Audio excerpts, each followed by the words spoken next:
It's always amazed me, Mr. Speaker, that members of the upper house earn the term Member honourable for Badgerys the Creek, day you're they're on the elected. call. But whether it's applied sarcastically depends on how they react in office, Mr. Speaker. And I want to speak to one of those honourable members, the Honourable Mark Latham. In March of 2023, he launched a disgusting homophobic attack on the member for Sydney on social media, which the court found constituted unlawful homosexual vilification and sexual harassment in the workplace. Going back to 2016, Mr. Latham said of Rosie Battie, whose son was murdered by her estranged partner, that she was, quote, causing more harm than good, and then went on to say that they, meaning domestic violence perpetrators, use, quote, domestic violence as a coping mechanism to get over all the other crap that they have in their lives. And Mr. Speaker, far from everybody saying this is in the distant past, let me tell you what he said about Rosie Battie just last month. It suited a lot of people, politicians and the media in particular, to pretend that Rosie Battie was a saint.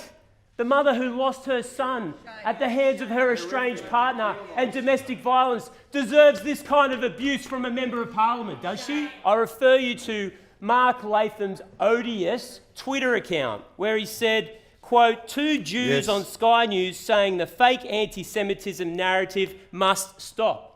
Then he goes, Min's emboldened the Jewish lobby, and now it's out of control. Mr. Speaker, of course, that old trope of bigots everywhere blaming a Jewish conspiracy. It may not shock people in the gallery or this parliament that one of Australia's biggest bigots doesn't like hate speech laws, but that doesn't mean they're not justified.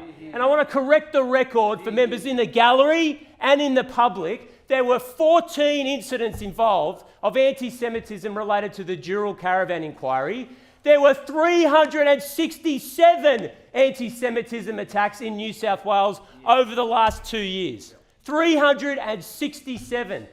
Blithely ignored by the member in that other place, Mark Latham. Now, I'm reminded of that old adage, Mr. Speaker, never wrestle with a pig, because you both get dirty and besides, the pig loves it.